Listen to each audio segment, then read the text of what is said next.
Who did? You know. Help, ma'am. They hire help. That's right. You know what, Mito? What? Mito, go away. It's not even daylight yet all the way. It's not even the crack of dawn. No, it's not. No, but I tell you what. If you want to do some digging in East Texas in the summer, you best get up before the crap are done. Yes, ma'am. I know. I left my little tomatoes here. The tomatoes. The ones you mean the ones that you didn't eat? I was really nice and gave a bunch to our delivery person yesterday. It's so nice. Oh no, gold, gold, come here. Okay. Anyways, we're up because, as you heard, we gotta do some real digging this morning. What'd you do with the bug spray? It's probably in here somewhere. Huh? All right, here, you guys. Let me put you down. We'll get us sprayed up and show you what we're up to. All right, let's get it done. Well, according to the weather people, we're heading in for some warm days in East Texas. So we're gonna try to take advantage of this morning best as we can. My Algonquin squash, some of the vines are dying down, which I find that with the winter squash, that's what it does. It kind of dies down a little bit, and then you get new growth and new babies in it and all that. So we'll see. Hello, Pops. Well, It's a very deep subject. isn't it though? Okay, then another thing we're gonna do, this is gonna get split in two. Little narrow path because we don't need a big one. And he's gonna put a trellis on one side, another one on the other. And that's when I'm gonna put cantaloupe. Hopefully. God permitting. If he sees fit to let us go about our business. Hey, it stopped smoldering. Look at this cover crop. Impressive. Anyways, that's it, you guys. We're digging our way to China. Yeah, that's about it. Oh, they were having tornadoes right yesterday.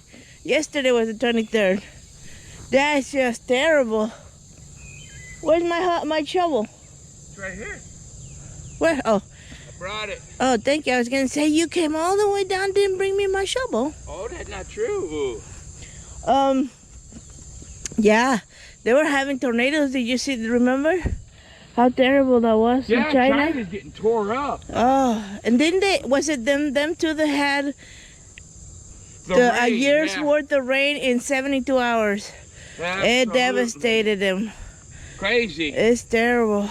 But anyhow, I know Nancy Pelosi's a big fan of ours. So just in case you missed it, Nancy, the Archbishop says it's impossible to be a Christian, a practicing Christian, and support abortion. In other words, you can't be a Democrat and be a Christian. That's right. Not in other words, those are the words he used. That's exactly what he said. It's like, no. Stop saying you are what you ain't. It's annoying. I know. Anyhow, that's all for public service. Miss Rosie, would you care to explain why you woke me up at 5?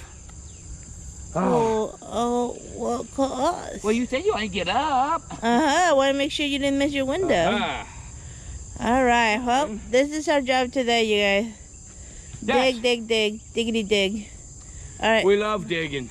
Oh yeah, it's our thing. Yep. Okay, so go in the house. You wanna go eat? Yeah. Okay. House? Okay. All right, let's go take you in the house. He come get us. I think he wants to go in the house. I think so.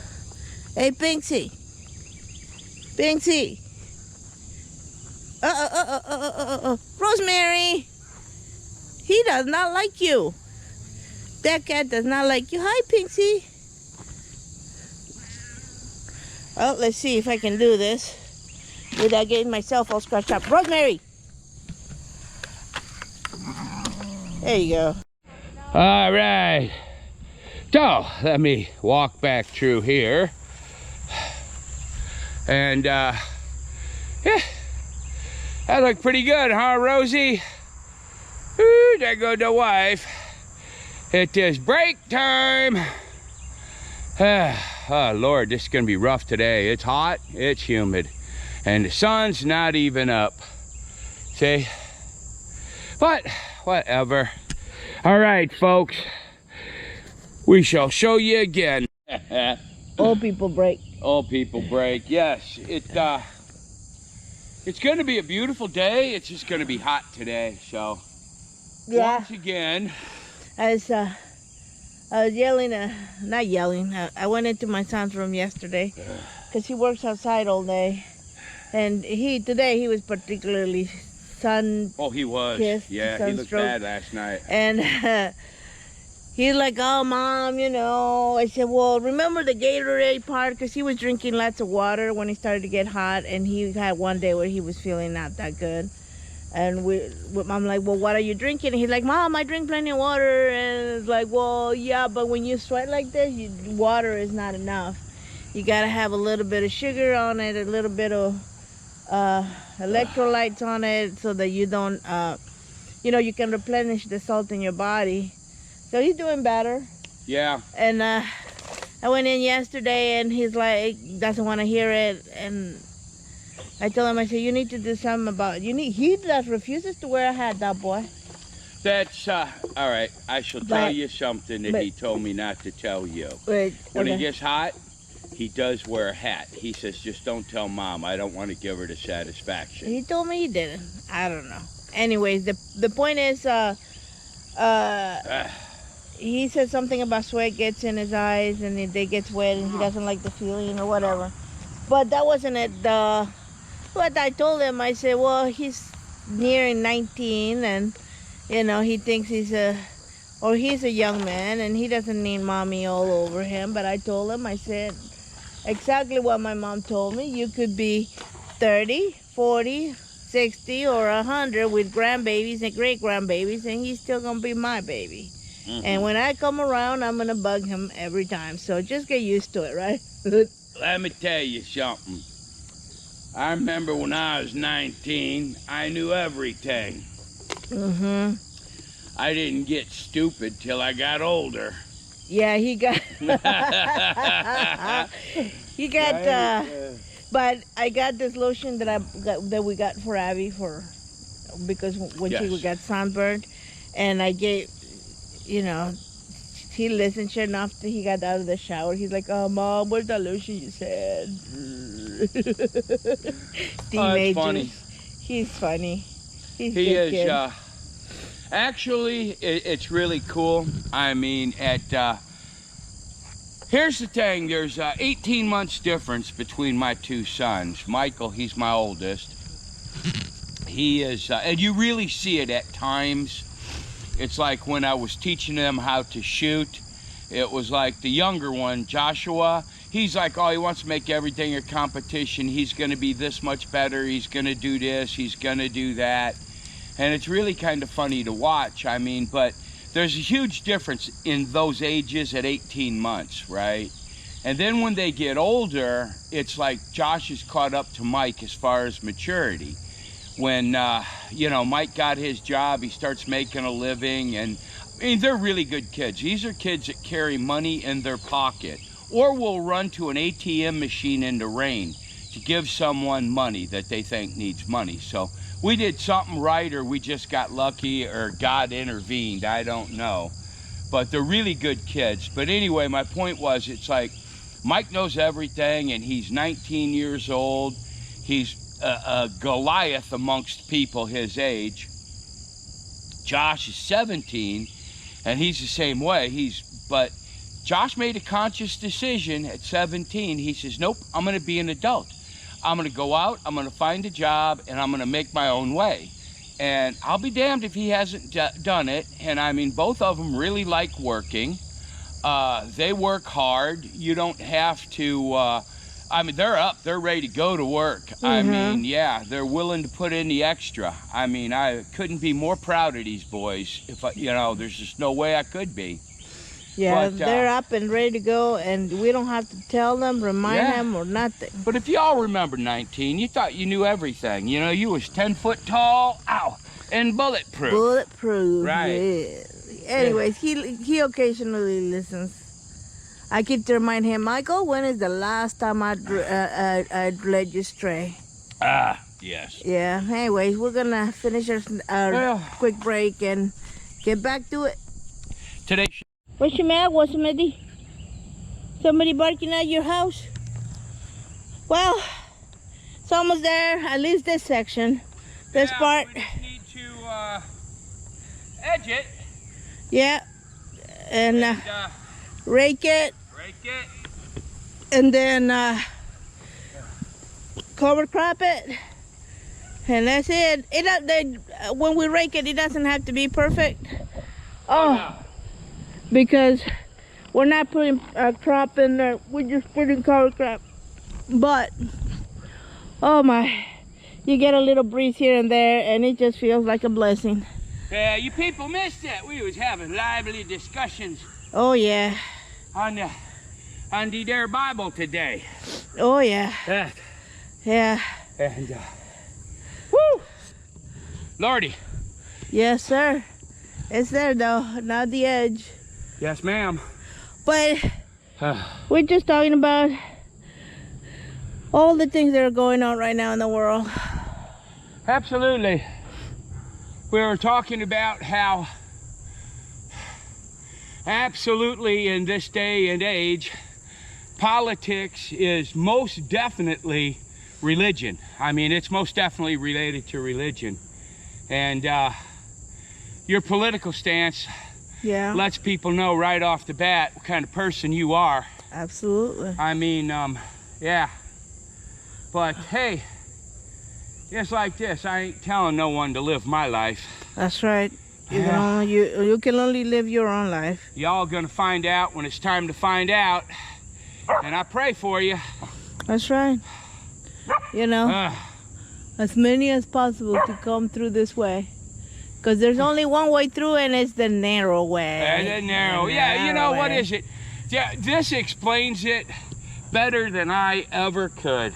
There's this movie called The Scent of a Woman.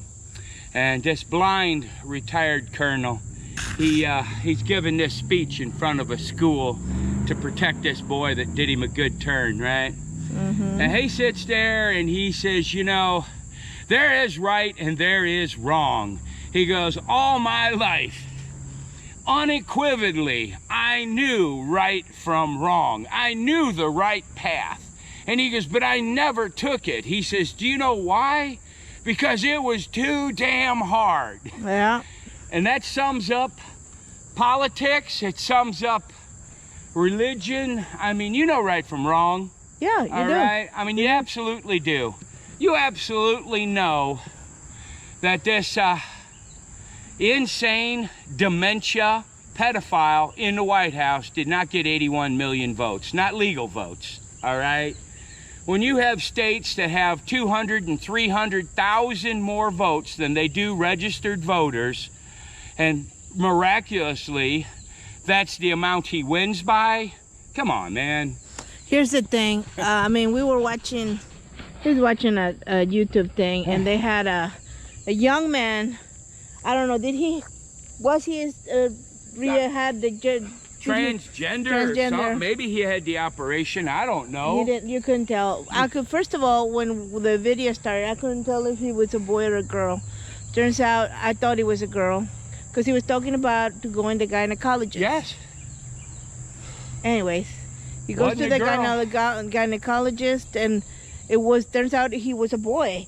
And he was all convinced that he needed to go to the gynecologist because he feels like he's a woman, so therefore, and here's the problem I'm having with it. He talked about the doctor being all understanding, all nice about it, all asking him his pronouns and all this other stuff, and so now you have the medical professionals indulging in this thing. There's a book out there called, I don't remember the name of the book. I have to look for it, and I haven't really read it. I watched a bunch of interviews with the lady that did the research on the book. But here's the deal. A lot of kids go through what is called a gender dysphoria stage, where they're like, you know, they can exhibit like a little bit of female traits and things like that.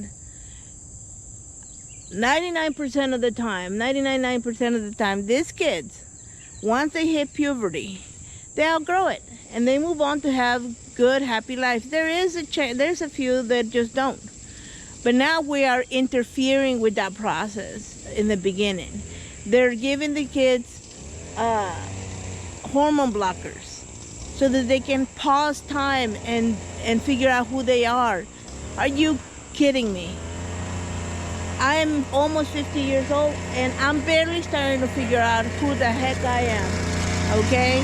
So how is a 5-year-old, 10-year-old, 11-year-old, whatever, even an 18-year-old, I mean my 19-year-old sits there and he tells me, well, Mom, I'm still trying to figure out who I am. How is a 10-year-old supposed to know exactly who he is and what he wants? That's just asinine, sorry. But that is asinine. At any rate, yeah, this world is not getting better, you guys. It's not getting better. But we will put on a happy pace and do our things and enjoy the blessings that God has given us, because He is most gracious. He is. All right, we're back to work. Bye. All right, we are getting close. The wife say she need a break. Oh, and I totally agree. But oh yeah, this humidity, man. The sun's not out yet. I'm telling you, I think we're gonna get rain. We might get this done just in time. But yeah, this is gonna make the world of difference, being able to get through here. Yep, these little things here, man, I tell you what, those are absolutely the cat's meow. That's how we do all our edging. Then you can get in here on top of these things. And, oh yeah, we're gonna get up and running again here pretty quick. But, oh yeah, I loved it yesterday when I went and picked that boy up. Okay, yeah, when I went over there to pick that boy up from work, it was great, right?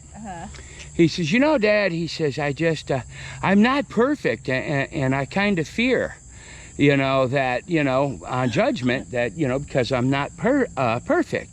And I was like, son, no one's perfect, and he knows you're not perfect. Right. All he's really looking for is for you to try. You know when you're doing right and wrong. You absolutely know it, all right? And, when you do that wrong stuff, all he's asking is that you be sorry and you truly repent and you try to fix the problem, right? Yeah, I gave him the story of David and Bathsheba, I think it was. Yeah, here. Oh, Dad, I gotta get a drink. Most of you probably already know this, but David was literally a man after God's own heart, as he said so when he picked him. And David had been king for a little while, and he saw a woman that he wanted and took her. However, this woman was married, and in order to cover up his sin or his transgression, he had the husband killed.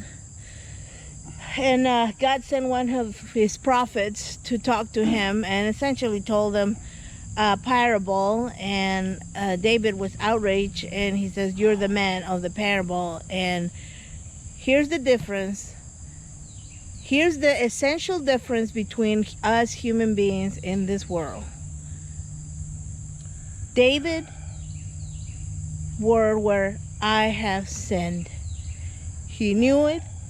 He repented immediately. He knew he done wrong.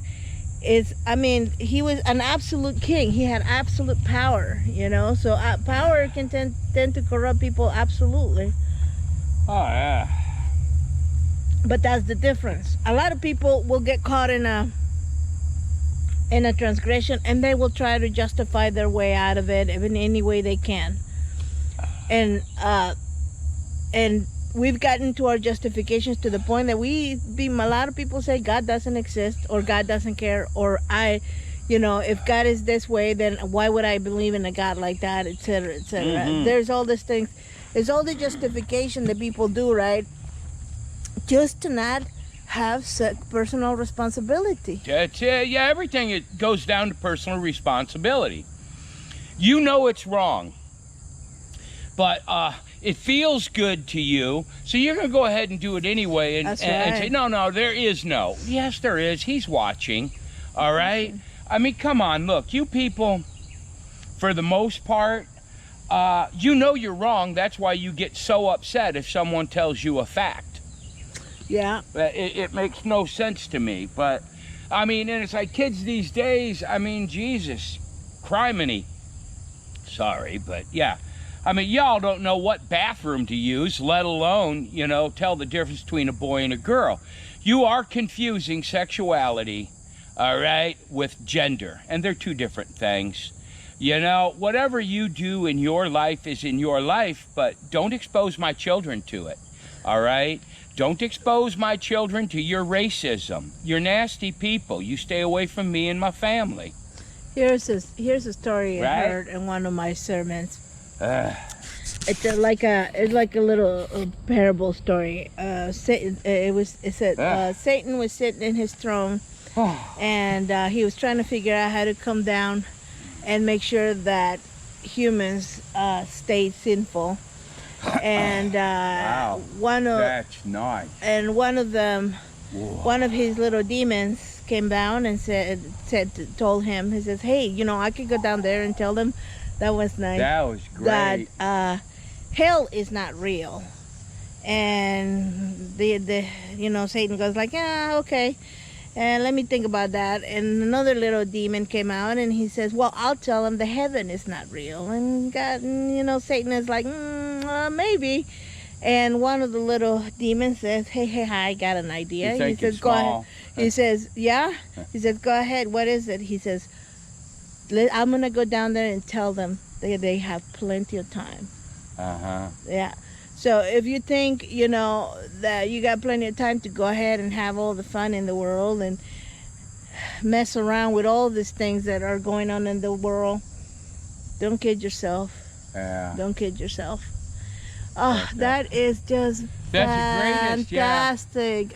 But anyway, folks, we're just about, well, we're not just about, but we're getting close to being done over here. I was just shoveling there, and I'm like, God, he's like, well, you want to shovel a rake? I'm like, nope, I need a break. A break, but yeah. We don't always phrase our things in the same way, but we totally are on the same page. Yeah, oh yeah, break is break, we get tired. All right, you ready to do it again? I'm gonna take another minute, finish this here Gatorade. Okay. Would you care for another drink, my dear? Sure thing. All right, we'll talk to you guys later. Otherwise, we'll end up with 40 minutes. Oh, yeah. There we go. Yeah, watch. Rosemary, she thinks this is all fun and games. And she tries to get at him. You want to try some? Rosie? You want to try it?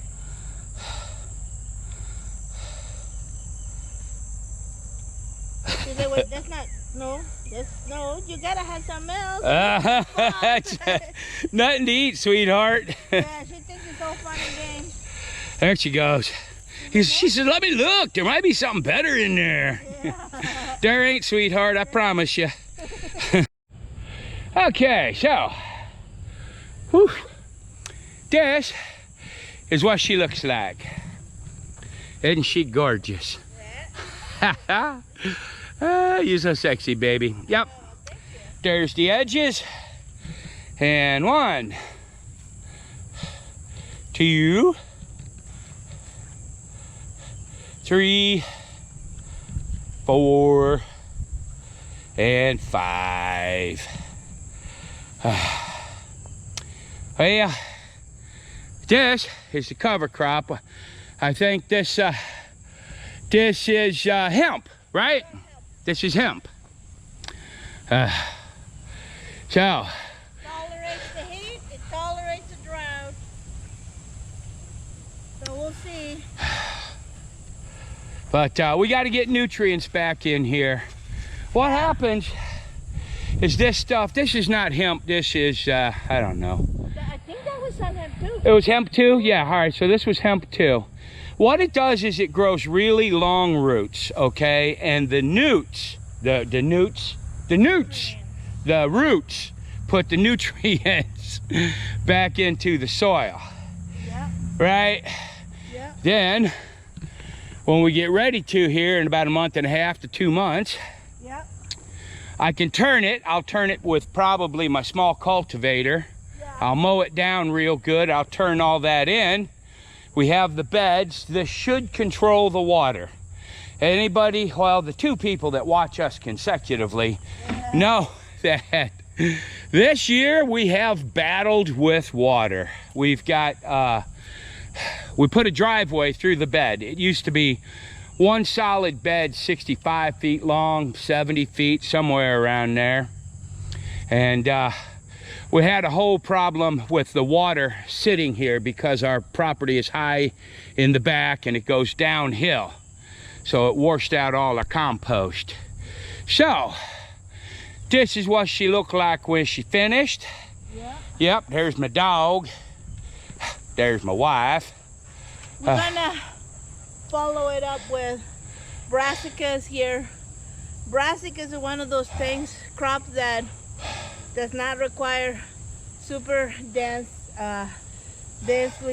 nutrient dirt or soil. So that's one way to start bringing in the good microbial life into your soil.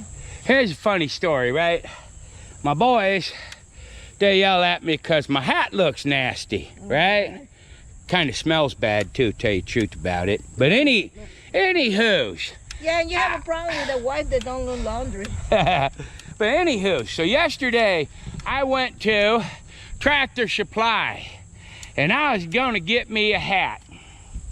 I found a hat that I kind of liked and I looked at the price on it. It was what, $39 or $29? That's 30 bucks. Yeah. 30 bucks for a hat. So I was like, you know what? Why don't I just go over there and buy that sprinkler? So I bought one of them sprinklers that stand up on a tripod and squirts water. Had to put another 20 bucks with it, but I felt like that was a better use of my money. You can always buy a cheap thing, or you can convince your wife to do laundry. Or maybe I'll find one on the side of the road. Maybe. Okay, ta-ta for now, folks. Bye, guys. Bye-bye. Oh, baby doll. Hello, my darling. Let's get in water. Yeah, I'm working on your test bed over there. All right. I took the dog over yonder for a play date. Oh, yes. Yep. They were calling her, too. Oh, I heard them. They're like, hey, Hey. around. I shall We can play now. I shall leave you this because I need to get my little cultivator over there. Okay.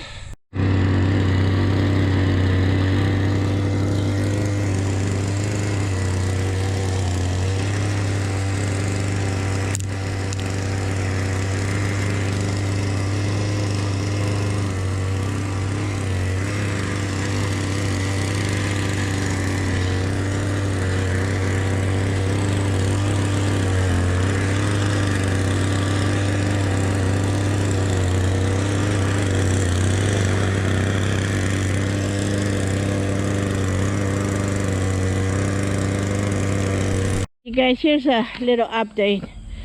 We decided to turn this into a test bed. So he did 3 little things. Okay. So there's something I've been trying to do. I've been trying to figure out is I've read about it, okay, where you can put your cover crop, permanent cover crop, and grow your crops on top of that. Okay. So I'm gonna put, probably depending on how many seeds I have, I'm gonna put part of it sun hemp that I have left over from another batch, and a little bit of clover I have from another batch. And what we're gonna do is put it in there, and then I'm gonna come through with a little bit of squash seeds. because I have some extra that I don't necessarily need. And I mean, I'm probably gonna put 3 plants on each section, and we'll see if that actually improves and helps the squash grow a little healthier or not. What I think, actually, Dad, what probably we'll do is put sun hemp on one, clover on the other one, and the other one with nothing in it, just the squash, right? Yes, that way you have a control, Yeah, whatever they call it. And I'm gonna fertilize it too. I just thought about that. Yeah, this has always been a test spot, and she tests that no-till. Can you grow in East Texas with no-till? Well, y'all saw it. We did. Yeah. But it was very shallow. The root systems didn't go down. This grass is still growing under here. All right? I mean, we don't have grass. We have Satan spawn. I tell you. I don't know what it is, but yeah. At a future point in history, we will give the no-till another chance. Probably when we get a little bit more money, a little bit of time to waste, we get all the water under control. We'll try it again, give it an honest try. I gotta tell you, I was not a fan of it from word go, but this didn't prove me right. It just proved that, well, we did something wrong, right? Yeah. Well, here's the deal. So, I'll tell you what I know, and we'll see. So, technically speaking, what will happen is, when you have a root system underneath it, the microbial life will turn anything that you feed it into plant-ready food, right? That's the thing. And so when you till it to technically... Ant-ready food? Plant-ready food. Ant. Plant. Ant-ready. Plant-ready. No, ant-ready. Plant-ready. No, ant. Plant-ready. Ant? Plant. Okay. Plant-ready food. And then when you till, you actually destroying that ecosystem that's going on. But he's right. That might work for, like, Charles Daunting over there in England, where they have some of the mildest weather ever. Here, that's a challenge. But however, I saw this lady. She's got all the PhDs behind her name. Anyways, what she did is she puts clover, and then grows in between the clover what she needs. And they have a reduction of... That's the root system. Yeah. To this, whatever it is. It ain't grass. Yeah, exactly. There's a name for that. I have no idea. I think it's Bermuda grass. This is what you're looking at when you look at our pretty lawn. It's this. Yeah. It's Satan spawn. And so anyways, what she said was, because you had a constant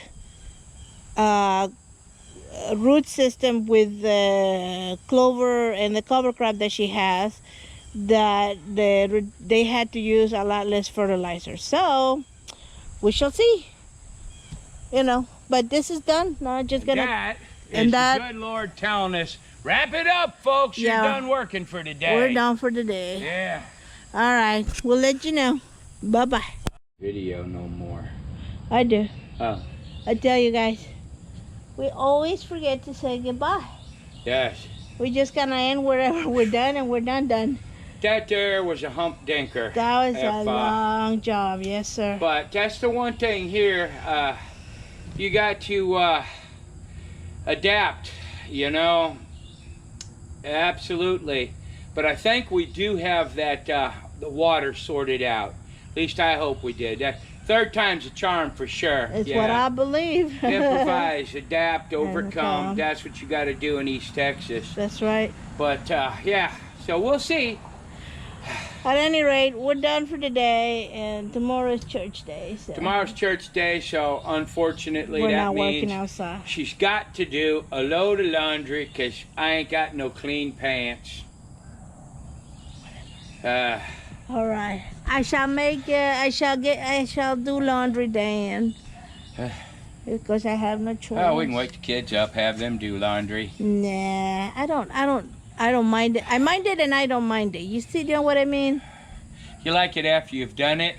Well, not just that. I mean, you know, a little insight on my past. You know, I grew up in Mexico. We did laundry by hand. Oh, yes, yes, yes. So this is, you know, every now and then when I have in my heart less than gratitude for the washing machine and the dryer, I remind myself of having a blister right here from washing, doing laundry, because you push like this to get the. I got one done. right there from the shovel. All right, you guys. Have a nice Sunday. Bye-bye. Bye.